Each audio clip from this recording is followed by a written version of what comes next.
भारत चीन के युद्ध के लिए नेहरू जी को दोषी ठहराना गलत है। राजनाथ सिंह जी कोई पहले ऐसे नेता नहीं हैं जिन्होंने विपक्ष की पार्टी कांग्रेस को लेकर स्टैंड लिया है, बल्कि इससे पहले भी बीजेपी के दिग्गज नेता गडकरी जी और हरदीप पुरी जी भी कांग्रेस के लिए हमदर्दी दिखा चुके हैं। इन सब में सबसे बड़ी बात यह है कि ये उस पार्टी के नेता हैं जो हमेशा से कांग्रेस मुक्त देश चाहते हैं और कांग्रेस मुक्त का नारा देते आए हैं। देश में महंगाई हो, बेरोजगारी हो, घोटाला हो या फिर कोई भी नीति हो, सबने हमेशा कांग्रेस को ही गलत ठहराया है।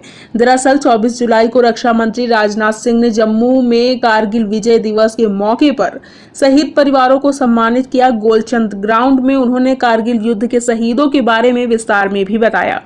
इस दौरान रक्षा मंत्री ने कहा, पंडित जवाहरलाल नेहरू जी की बहुत से लोग आलोचना करते हैं। मैं एक विशेष राजनीतिक दल से आता हूं, लेकिन मैं पंडित नेहरू या किसी भी भारतीय प्रधानमंत्री की आलोचना नहीं कर सकता। मैं किसी भी भारतीय प्रधानमंत्री की नीयत को गलत भी नहीं ठहरा सकता। उनकी नीति भले गलत रही हो, पर उनकी नीयत नहीं। राजनाथ सिंह जी का साफ तौर पर कहना था कि 1962 के चीन भारत युद्ध के वक्त भले प्रधानमंत्री नेहरू जी थे, लेकिन उसके लिए वो उन्हें जिम्मेदार नहीं मानते। 1962 के दौरान हिंदी चीनी भाई भाई का नारा भी दिया गया था और फिर भारत की पीठ पर वार करके भारत के कई इलाकों पर कब्जा भी कर लिया गया था।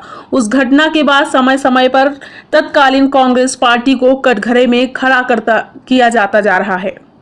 वही बात करें नितिन गडकरी की, तो उन्होंने भी कुछ वक्त पहले ही कुछ ऐसे ही बयान दिए थे। उन्होंने कहा कि लोकतंत्र दो पहियों के सहारे चलता है, जिनमें से एक पहिया सत्ताधारी पार्टी है जबकि दूसरा पहिया विपक्ष है।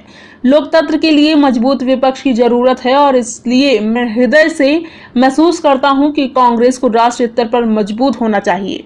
चूंकि कांग्रेस कमजोर हो रही है और क्षेत्रीय पार्टियां उसका स्थान ले रही हैं, ऐसे में यह लोकतंत्र के लिए अच्छा नहीं है कि अन्य क्षेत्रीय पार्टियां कांग्रेस का स्थान लें।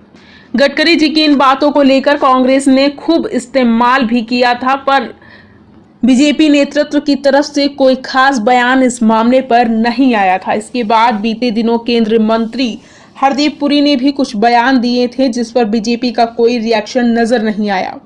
हरदीप पुरी ने कहा, हम नहीं चाहते कि कांग्रेस पार्टी पूरी तरह से गायब हो जाए। हमें विपक्ष की जरूरत है।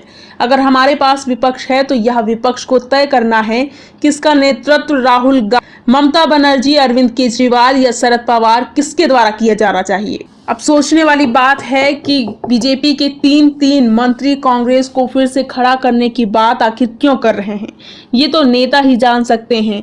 कहीं ऐसा करके ये नेता केंद्र सरकार की टेंशन तो नहीं बढ़ा रहे हैं, क्योंकि ये नेता उसी पार्टी के नेता हैं जो पार्टी कांग्रेस मुक्त देश चाहती थी, लेकिन अचानक ऐसा क्या हुआ जो पार्टी के नेता कांग्रेस युक्त देश की कामना करने लगे। दोस्तों, यदि आपको हमारा वीडियो पसंद आए तो हमारे चैनल को लाइक, सब्सक्राइब, शेयर करना ना भूलें।